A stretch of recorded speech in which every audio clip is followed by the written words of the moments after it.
This is the Thrive Podcast with Shiloh Missionary Baptist Church. And now, Pastor Fred Jeff Smith.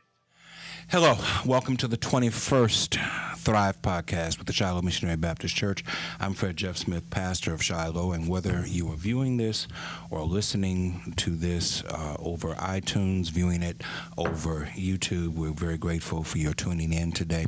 And I am extremely happy and proud to have Ellen McKnight here with us as our guest today. Not just because Ellen is a fantastically wonderful person, but Ellen is a Shiloh product and one of my favorite people on planet Earth. How are you today, Ellen? I'm super good. How are you? Doing fine, thank you. Tell us a little bit about who Ellen McKnight is. Okay, well, thank you for having me on the podcast. I am honored. But I am Ellen McKnight. I am a member here at Shiloh. I sing on the praise team, and I sing on the young adult ensemble, and I'm also a nutritionist.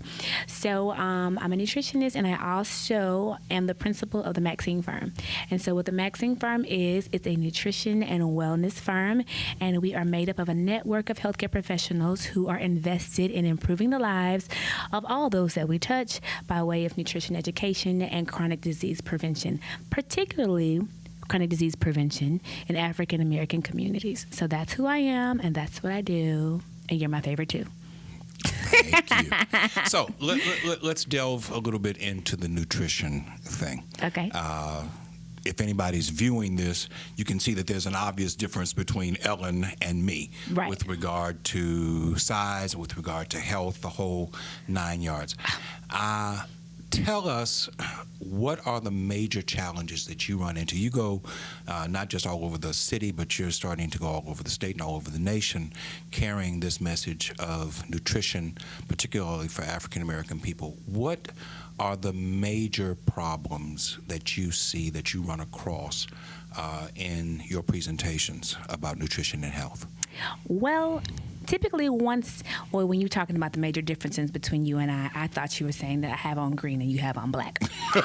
But okay. Yeah, that too. That's where I was going with it. Yes. But once we get into that thing, once the presentation starts, once the program starts, or once the event has commenced, I don't run into any problems. Most of the concepts that we're trying to relay, or if it's just me, I'm trying to relay, they are well received. Mm-hmm. Not only are they well received, people are interested in follow-up. They want to know how they can do better, live longer, all of those things. So but when I say major problems, I don't mean resistance to your message. Oh. I mean, what are the problems? If I'm coming to a Maxine firm presentation, yes, and I am morbidly obese, according to my physician. Okay. I have diabetes, I have high blood pressure, I don't have heart problems, thank God, and I don't have a cholesterol problem at this moment. But I am 56 years old, almost 57 years old. Am I the typical guy who comes to your presentation? Or what is if you had to describe the typical person who sits in your audience and listens to you talk about nutrition, what is it that they look like and sound like? The typical person is either someone who has been diagnosed with a chronic disease or disease process. So either they've been diagnosed with it or they have a history of it in their family, mm-hmm. right? And so somebody with hypercholesteremia, high cholesterol, or high blood pressure, mm-hmm. May have had a stroke, may have had a heart attack, mm-hmm. or it's someone that says, my mother and my father have high blood pressure. Mm-hmm. I don't want to have high blood pressure. Or, I just left my doctor, I am pre-hypertensive. Or I just got diagnosed with type 2 diabetes. Mm-hmm. I've been Googling, I found out that it might be reversible. Mm-hmm. What can I do? Right. How can I help? What can I learn? So I run into that person there at the event.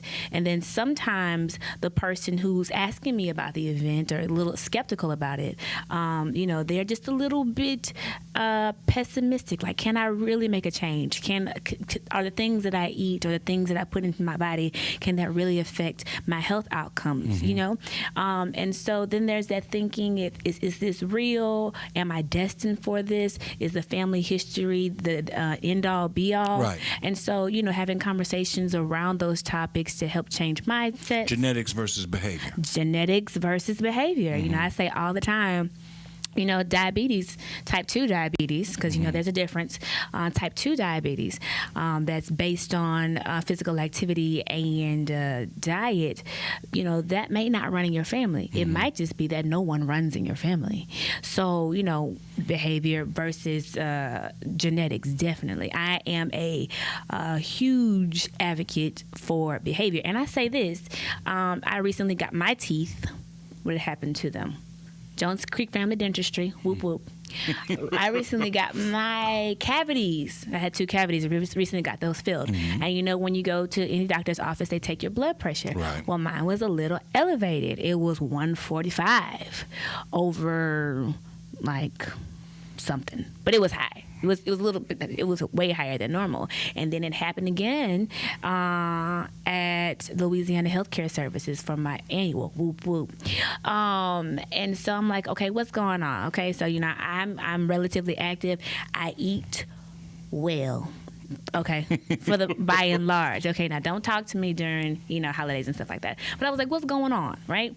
And so when I broke it down and started using my different apps to kind of deduce where is this sodium coming from, because it's not coming from the air, it was coming from all of the chicken that I consume. Okay, so I generally, by and large, I don't do a lot of pork. I don't do a lot of beef. Was this purchased chicken or chicken that you This is purchased prepared chicken. yourself? This purchased chicken. Okay.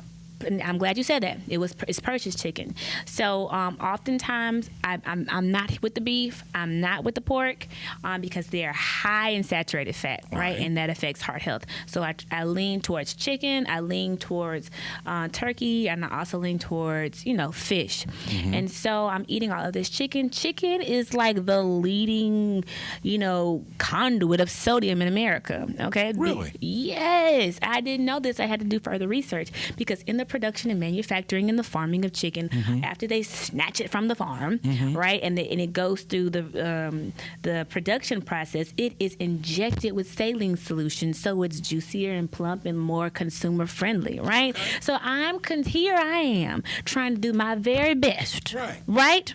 Trying to do my very best, trying to make the best possible decisions out here, and my life is hectic, so I will go in a drive-thru in a minute and get a grilled chicken sandwich with like nobody's business. Queen of the grilled chicken sandwich.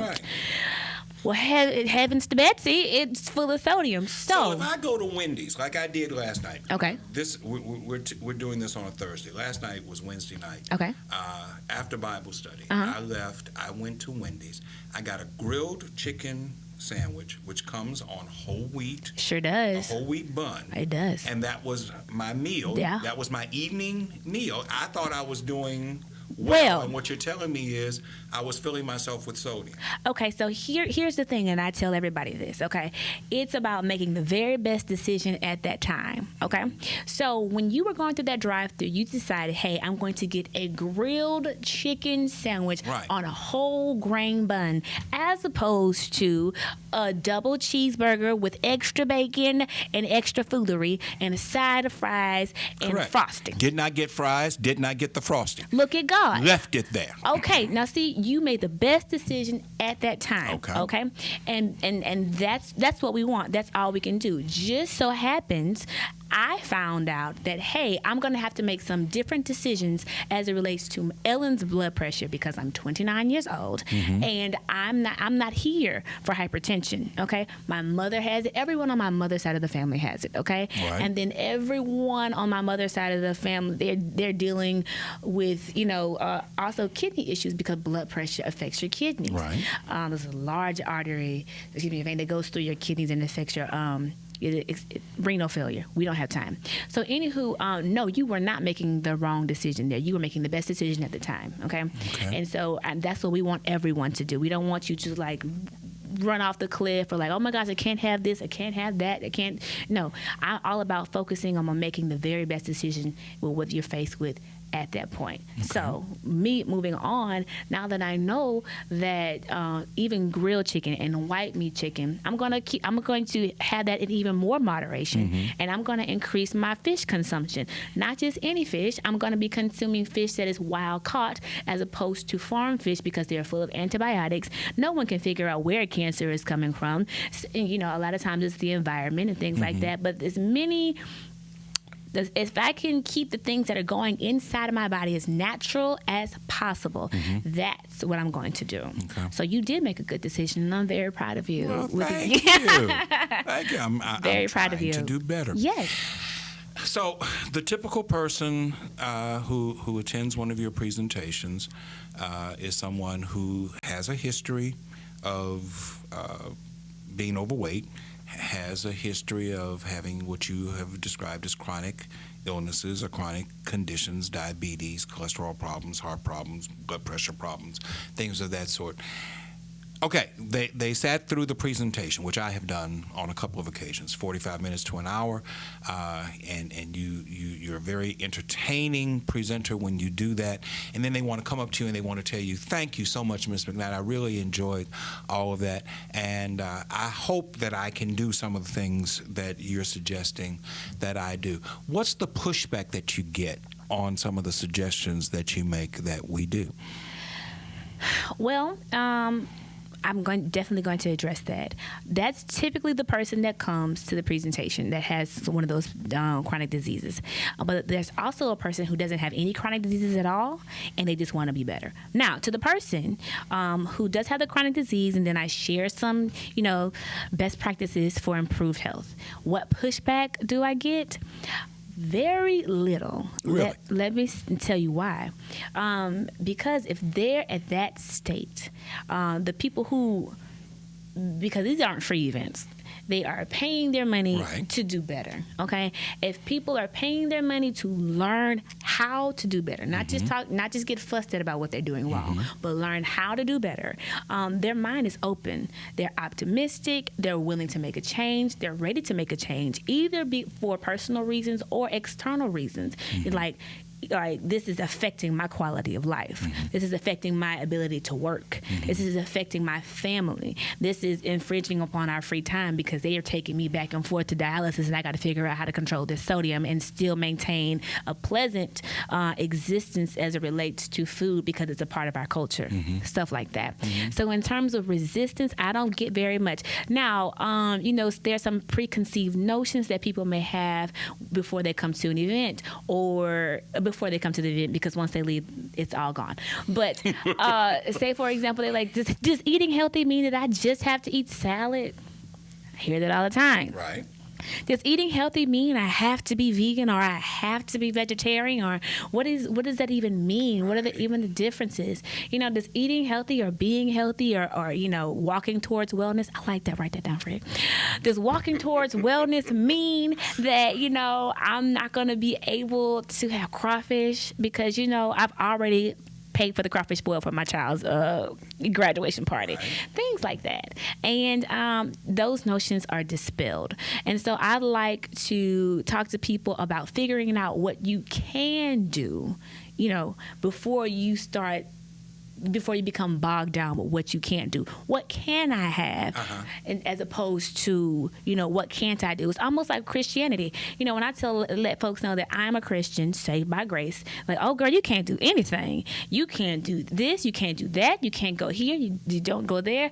And that's not my mindset. That's not my perception as it relates to Christianity. And it should not be our perception as it relates to wellness, because what we can do is endless, okay? So what we can do for the church, or what we can do for the body, what we can do for Christ, or how we can live. I don't feel like I'm restricted in my life. I don't feel like there are things that I can't do. I feel like I have more opportunities to be well and to be whole as a Christian than I do anything else. And that's the same disposition that we ought to take about our physical health. That's an interesting segue, the way that you did that. Take a more positive approach to this as opposed to a pessimistic or negative approach to it. Right. You started off, when I asked you to tell us about Ellen McKnight, you started off talking about the fact that you were a member of this church and that you were a part of the praise team of this church, and then you backed into the fact that you're also a nutritionist. Is that the way you see yourself? Is Ellen McKnight a Christian first and foremost? I am a Christian first and foremost because I have the good sense to realize that every good thing, every positive thing, every opportunity, every just, hey, why don't you call Ellen? Or, hey, did you consider Ellen? Or, hey, have you heard about that girl in the green? It's undeniable that the only reason that those things happen is because I'm connected to Christ. It's not because I'm so cute. It's not because I'm so funny. It's not because, my daddy is who he is or my mom is who she is. It's because I'm connected to Christ. And so that's the only way I can live my life and move, because there are circumstances that come up and arise that's the only thing that's going to matter. Nothing else really, really does. You're 29 years old. You just said that. You're in an age group, and you fall within a generation of African Americans that are less inclined to be a part of an organized church experience as opposed to your predecessors. Mm-hmm. And I want to know, what is it that you find beneficial from being a part? Obviously, you can be a Christian without being a part of a church. Mm-hmm. As a pastor, we always say you need to be a part of a church. But truth be told, you can be a Christian and not be a part of a church. Don't get mad because I said that. It's a fact. What is it that keeps you a part of not just Christ, but a part of the church experience? And not just the church experience, the traditional African American church experience, because there's also a segment of your generation that has, if they do go to church, they have left what we call the traditional African American church and they have opted for other choices. So I'm curious as to why you choose not just to practice your Christianity and elevate your Christianity and make it a part of your daily walk, but why you choose to do that through Shiloh. Well, I've just always, Shiloh's been lit since I've been here. Okay, it's just where it's at. Okay, and so that's one of the reasons why I do it and I'm a part of it, and I do it through Shiloh. Shiloh, historically, my whole time in Shiloh, we're a social justice beyond the walls type center. Okay, the first account that I ever had, my father opened it at the Shiloh Credit Union. Okay, so that's talking about economic development for our people. Okay. The first time Shiloh, and moreover, Shiloh invests in its members. They promote academic excellence. I remember coming up in Shiloh, and it was imperative, and it was at the forefront of my mind, that I need to make these A's and these B's because Sister Doris Williams is going to get my report card from my dad, and you get $5 for an A and you get $4 for a B. And so I'm about this incentive money life. But essentially what they were doing is trying to promote academic excellence, right? I received a scholarship to continue through school because I had no money, and I was taking an extra long time to get out of undergrad. So, it was really, really awesome when Shiloh made it available for me to have additional money so I can finish school. So all that to say, and then on top of that, the people here. I know a lot of times people say, church folk and this and church folk and that. And I understand that. I get that, and I'm not naive. But by and large, I've experienced a whole lot of love from people here at Shiloh. Am I heavily involved in the church? I feel like I am involved in the church, but I don't know all that's going on. I don't. And another reason why I'm attached to Shiloh is I'm proud of the work that we do in the community. I'm proud of the work that we do historically for others that nobody will ever know about. Those bills that get paid that no one ever knows about. When someone's house burns down, no one knows about that. The Shiloh's coming to the aid. If a small business is in need of some assistance, Shiloh is coming to their aid. And then also Shiloh comes to the aid of individuals that they can do nothing for them in return. Okay? And so I think that speaks to the character of Shiloh. And not only am I connected to Shiloh and the African American church, and some of my counterparts aren't connected to the African American church, but I think this is the age of social justice, okay? And if y'all know anything about social justice, that was birthed out of the Black church. Yes, it was. Okay?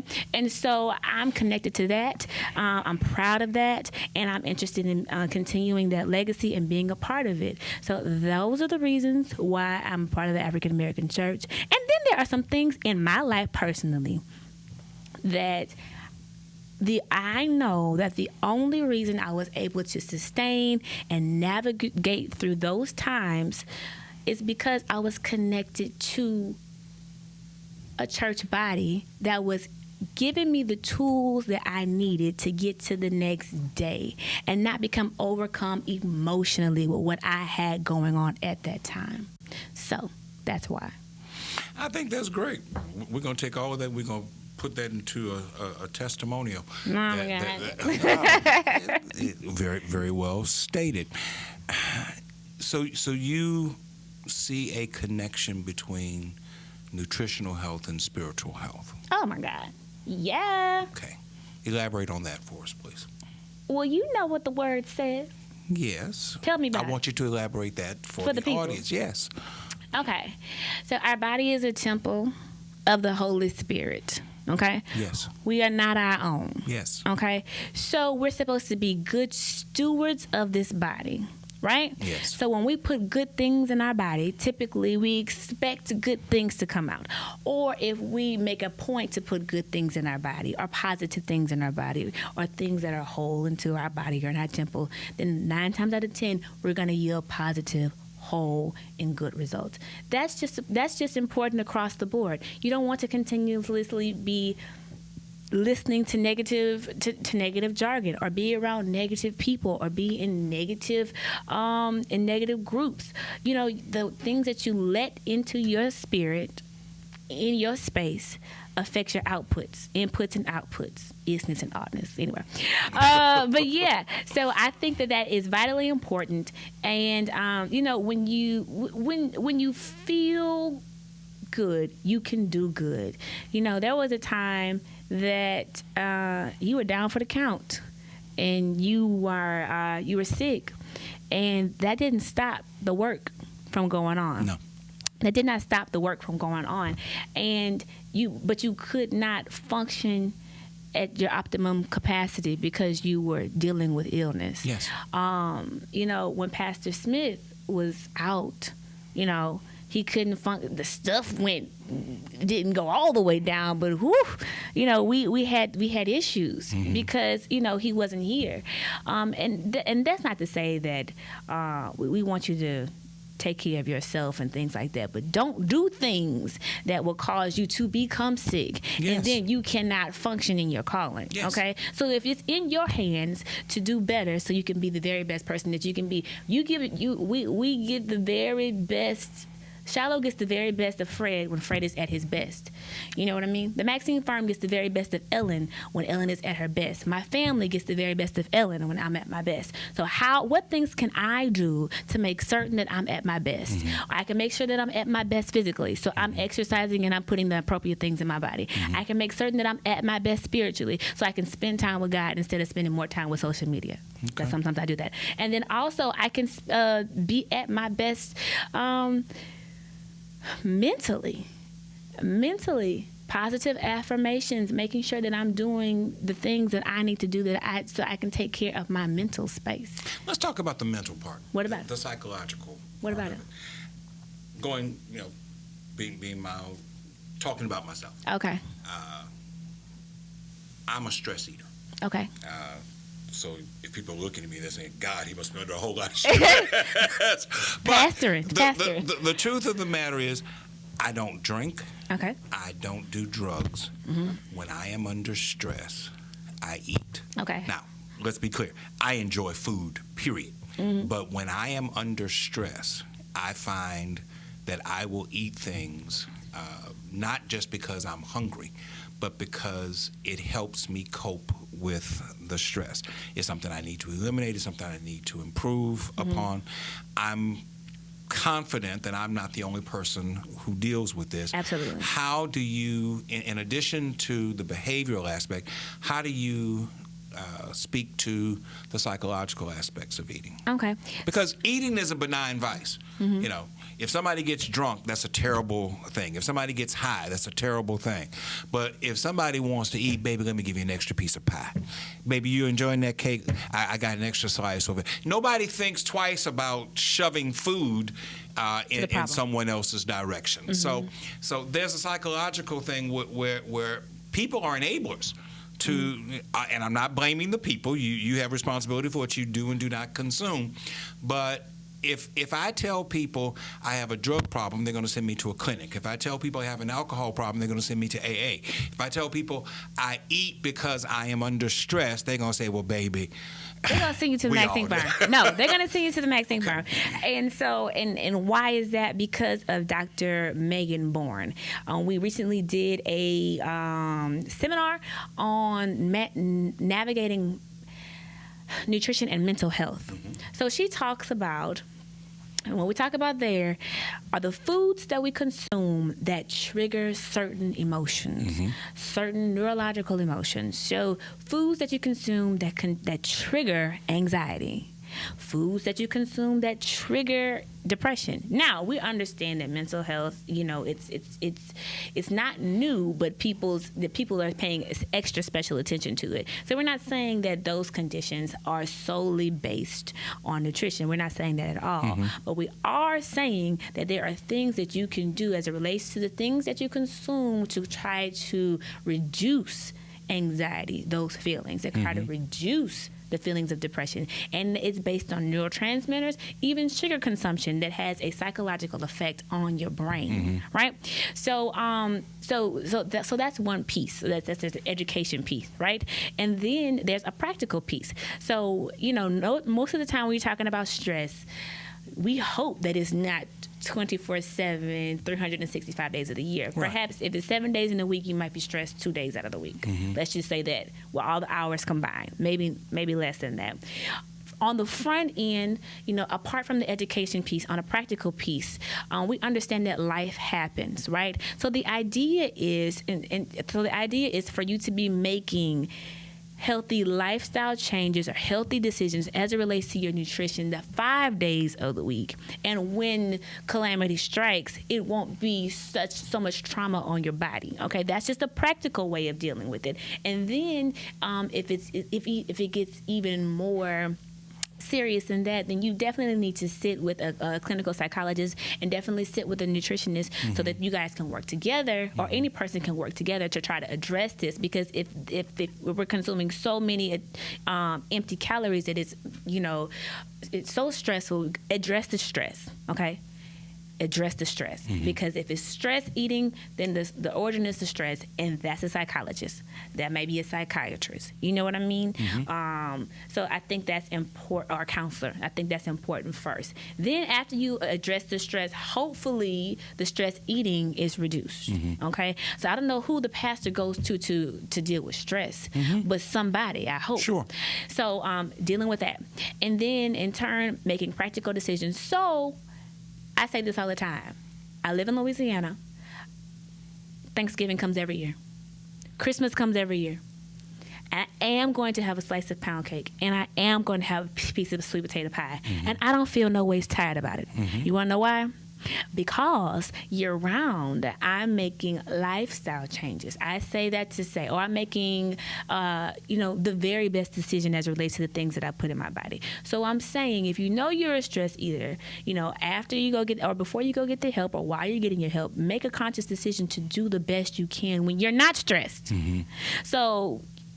So in the event, if the stress eating does come upon you, well, you've got some foundation there, mm-hmm. right? You got a little leeway, but definitely go seek counsel if stress is an issue, because that's a lot of people's thing. Some people don't eat, mm-hmm. some people do eat, but address the stress. Yeah, well, I wish I was one of those that didn't eat. I go to the opposite extreme. Uh-huh.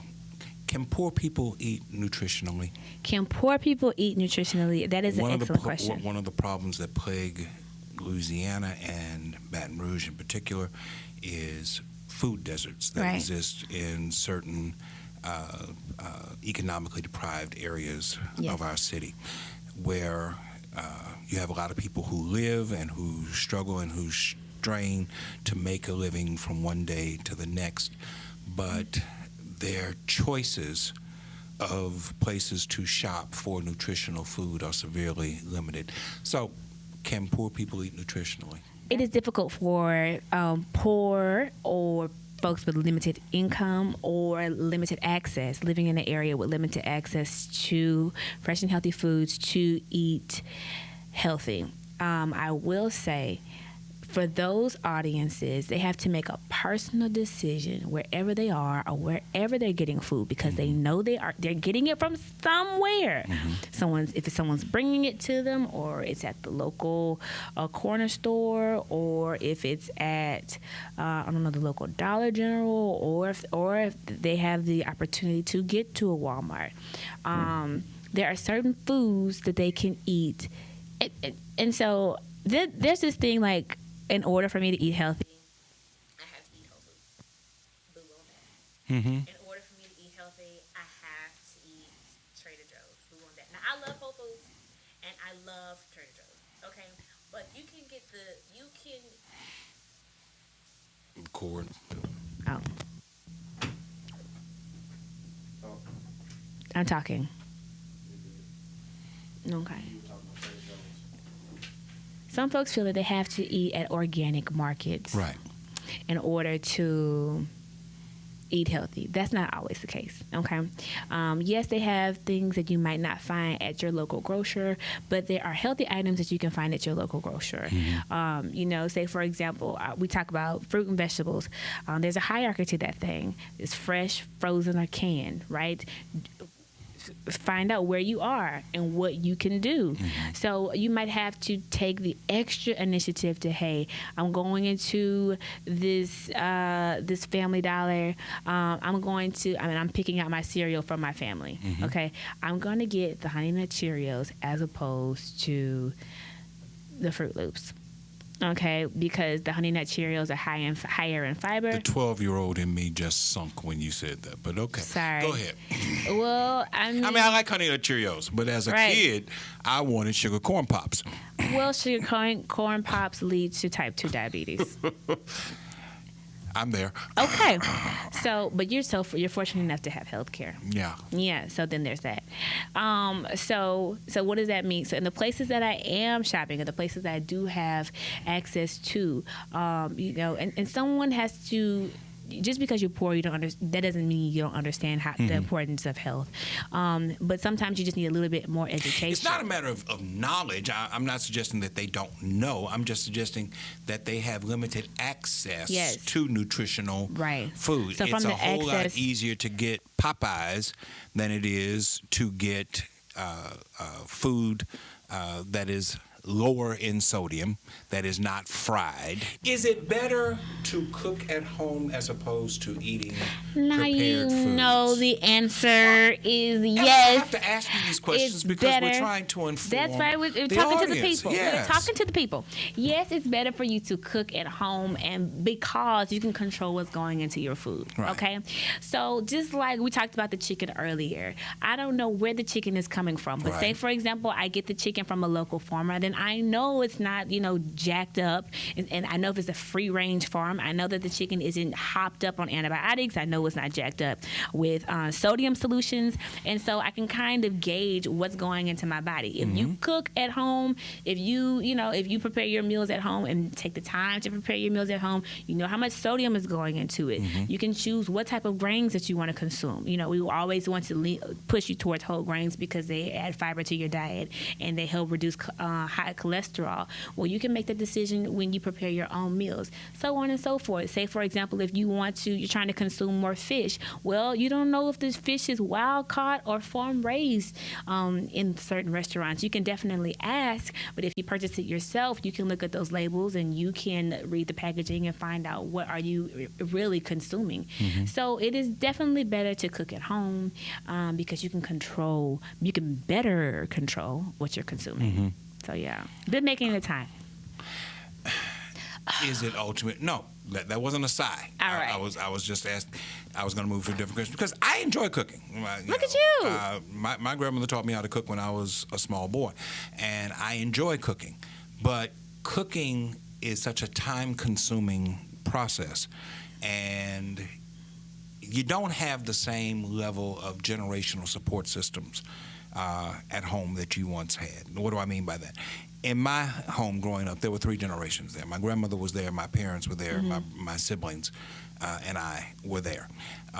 So my parents were able to go out and work and not have to worry about what their children were eating because my grandmother was at home and my grandmother prepared meals. I didn't eat out.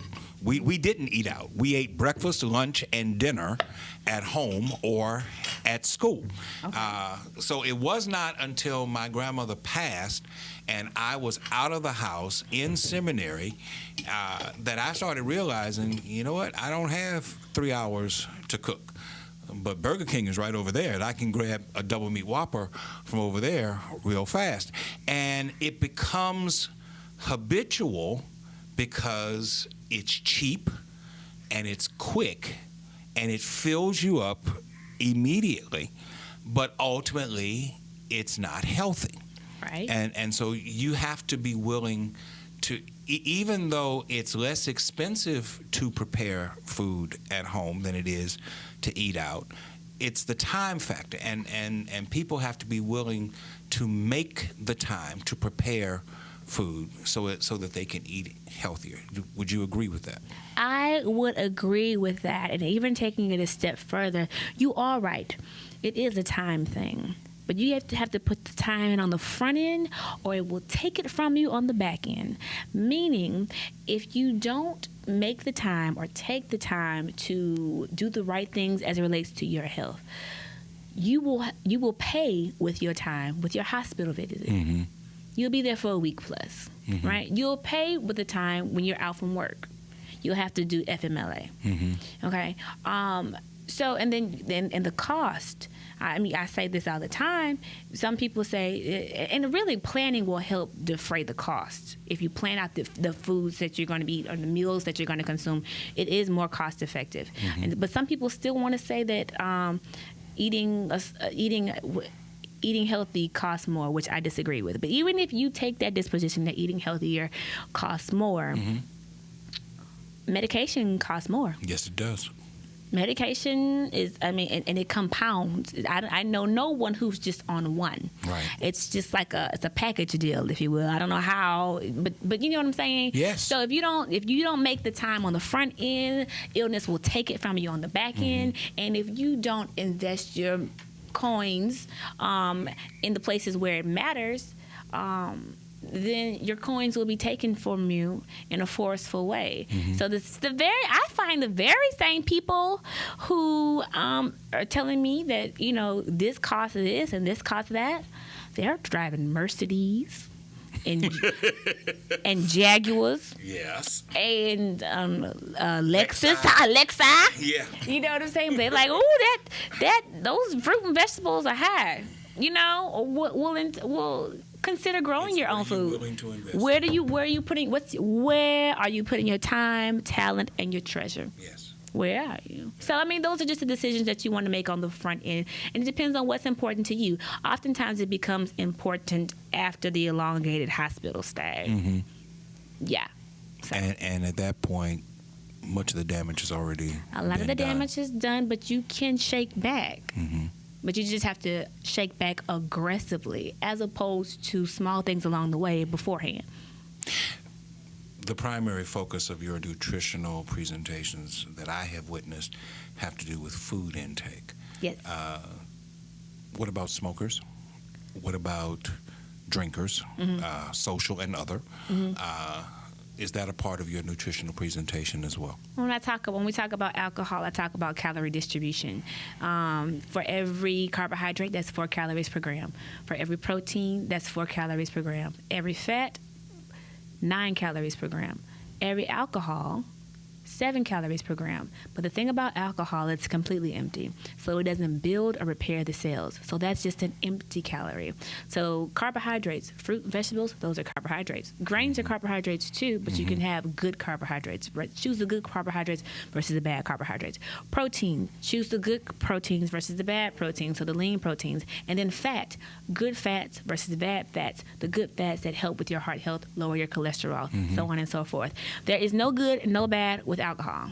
So make the decision. I call them pimp decisions, but make the decision. Okay. You call them what decisions? Pimp decisions. Decisions. Okay. Yeah, make that.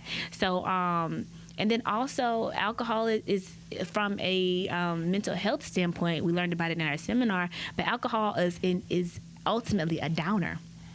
It is momentarily higher, but ultimately a downer. Okay, so when we talk about alcohol, and I'm not a drinker, but and that's not a spiritual thing. That's just I never developed a taste for alcohol. There are different levels of alcohol. There are beer drinkers, and then there are wine drinkers, and then there are hard liquor drinkers.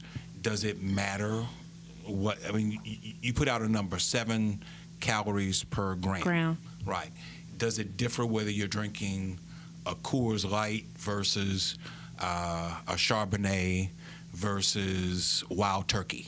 Does it differ? Wild Turkey? What is that? It's an alcohol. It's a Yeah. liquor. Yeah. Trust me, somebody's watching. They say, "I know what Wild Turkey is." Have mercy. So Yeah, it does. It does differ, and a lot of times you can get the difference on the food label. That's why they have a Miller Lite and Miller Regular. I don't know.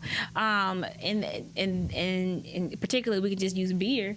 We know that those are Saccharomyces yeast sugar. Right, that's why we only need about 130 grams of carbohydrate a day.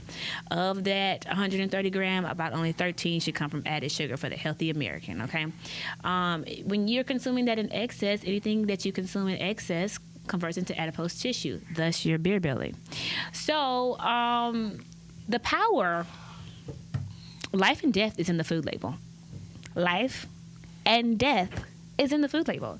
So compare those food labels when you're comparing alcohol.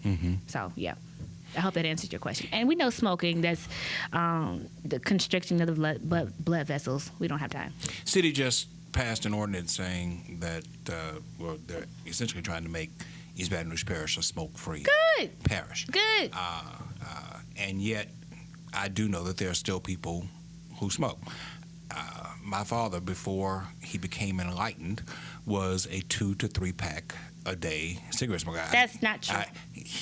It's absolutely I've true. never seen. I grew up in the home of a smoker. What? And around 62, his doctor told him if he continued to smoke, he was going to die, and he quit cold turkey. But he was a 2 to 3 pack a day smoker when I was a child.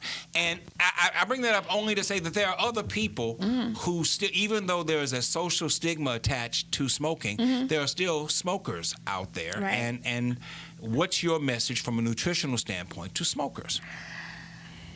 Smoking has very little to do with food, although tobacco is grown out of the ground and it is a plant. And there is What? There is an attachment to eating and smoking. Yes, you eat Again, less. referring to my experience with my father. He could not eat a meal without smoking a cigarette on the back end. Breakfast, lunch, or dinner. After he got through eating, pulled out his Pell Mell 100, no filter, and smoked a cigarette. Well, listen, I can't speak to that. Even though cigarettes are not a matter of nutrition, there is an attachment to food. I'm just asking and it your affects expertise is around it that. affects different people differently. Some people differently. Some people smoke and eat less. You know what I mean? Some people smoke and it reduces their appetite. You know what I mean? Mm-hmm. So, and that's common. I cannot, what is my standpoint? It's not good for you. It's got rat poison in it. Don't do it. Okay? It's causing cancer. It's killing the children. Stop it. Okay? Now, I understand that people do it to deal with different types of things, different type of stress. You're saying that my former pastor did this smoking thing. You don't have any pictorial proof.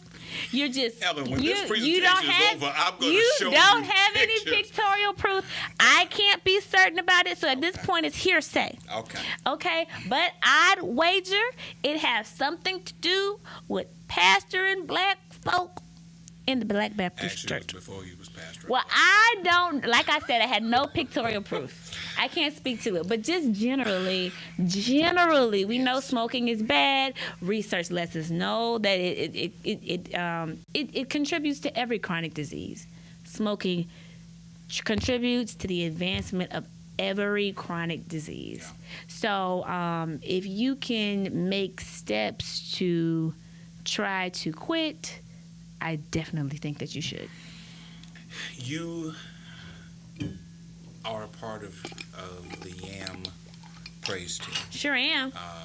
And more often than not, you bring leadership to the YAM praise team.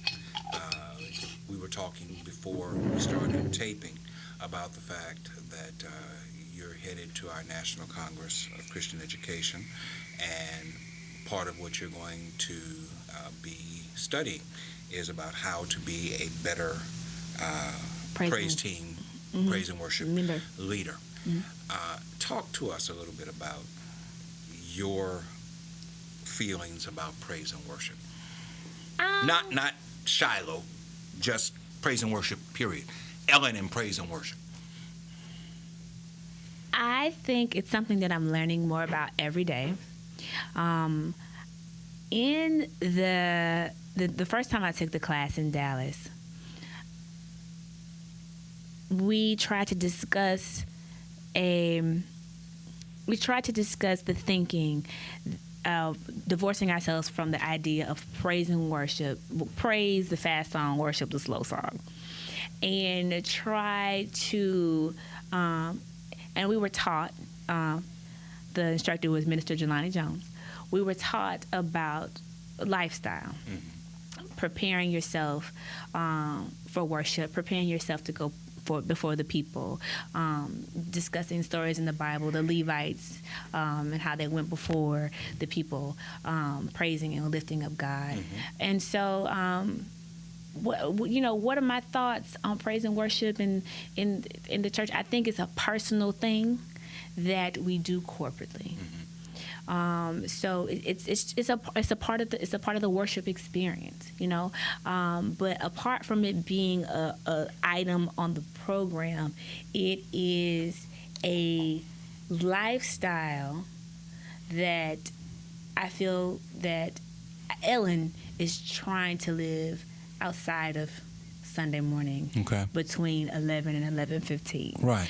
And so I find that lifestyle includes being kind to others.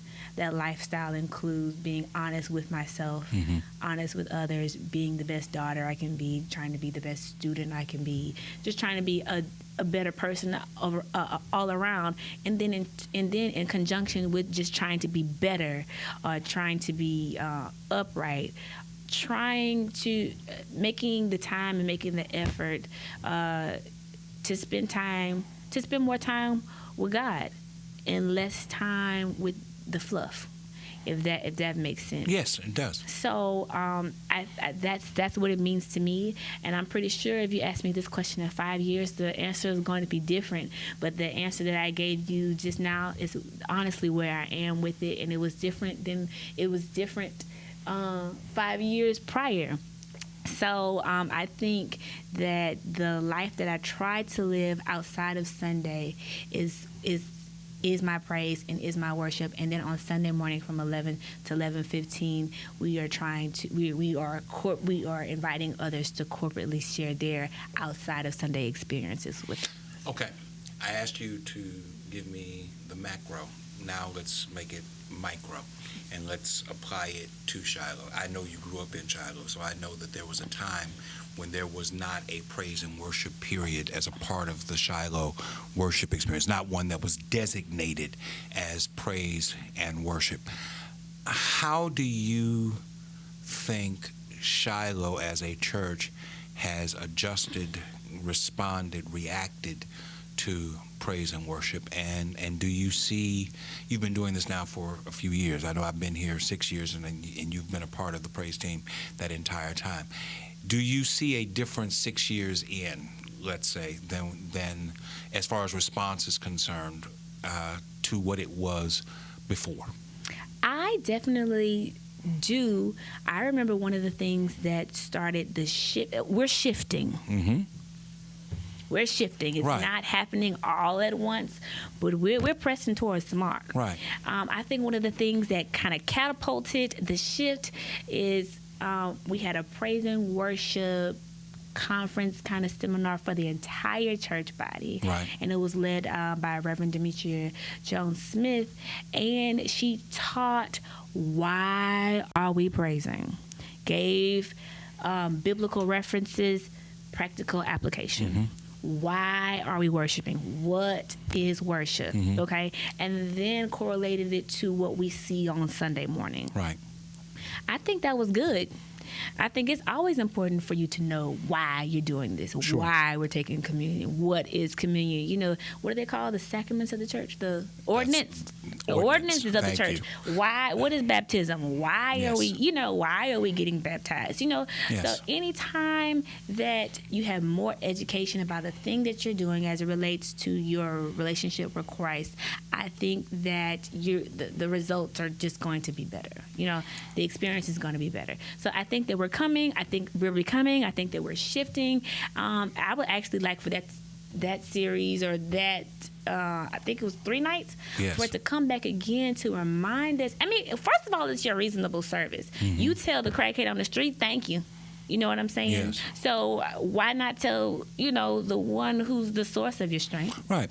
Thank you. I have no problem with and that. reverence it. And I wanted to get your perspective, and I wanted you to voice it, because one of the things that I am aware of is that our worship experiences are not so much theological or Christological as they are cultural.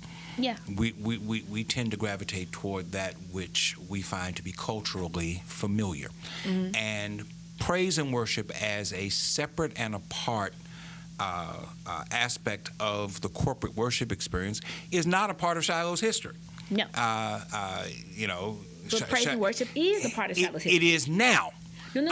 I'm talking about the segmented part. But yes, you're right. Praise and worship has always been a part of Shiloh's worship experience in total. But as a segmented part of the worship experience, where it is called Period of Praise and Worship, it's new. That's relatively new. And with anything that is relatively new, there is resistance. And I know for a fact that there has been resistance to praise and worship here at the church. And I have sensed that resistance is shifting over time. Mm-hmm. I'm asking you, as one of the praise and worship leaders, do you sense the same thing that I am sensing? I sense a shift, but I can also, I haven't been here as long as you have, but I can definitively say that there is resistance with any new thing that we do here at Shiloh. And I mean years of it. Yes. Okay, almost, you got to flush, some folk got to die for stuff to change. And I'm not trying to kill nobody, but you know what I mean? That's not a Charles T. Smith statement. I never heard one. Listen, that's my boy. But anyway, but so I definitely agree. There is a shifting. There has been resistance, but like with anything, keeping at it, doing it for the right reasons, learning more about why you're doing what you're doing, right. And then the other piece, meeting people where they are. So maybe from a preaching standpoint, you wouldn't use your $10 words because you have $10.50 words, Pastor Smith. You might use your $4 words, your $5 words to, effectively communicate to the people so they can hear what thus says the Lord. And so with the praise and worship, selecting songs that reach our members where they are, because our members in Baton Rouge, Louisiana are not the members in Houston, Texas, yes, or Atlanta, Georgia, yes, or Detroit, Michigan, right? The culture is different. So if that means that we're going to be singing "Fill Me Up" by Miranda Curtis, who's an awesome praise and worship leader in Atlanta, Georgia. Well, we might need to put "Fill My Cup, Lord" on that as a Trinity tag on the end. I learned it at the National Baptist Congress. Yes. To pull people in to what they to meet people where they are and pull yes. people in. So it it's effective for them and it meets them where they are in the space that they're in. So yeah, I mean, there's different types of praise and worship. It looks different everywhere, and I think it's important to be intentional about the whole experience and do your very, very best so that the experience is inclusive as opposed to exclusive, and people feel a willingness to want to corporately worship Christ. Let me turn one more page and then we'll be done for today. We're coming up on 2 years since Alton Sterling was shot and killed. And I recall that immediately after the shooting took place, you and some other young leaders in our church organized conversations, including people both within the church and from other churches and from the larger community, centered around a response to what many of us saw and still see as a tragic and completely avoidable event that took place. 2 years later, what are your thoughts around police reform and Baton Rouge? You're a resident of the Baton Rouge community. Have mercy. But I think it's important that you give voice to how you feel about where we are 2 years later. I think I'm grateful for the efforts. I'm grateful for the efforts of those with positive intentions. Grateful for those efforts. I'm disappointed in some of the decisions around Salamone and whatever the other guy's name is. Lake.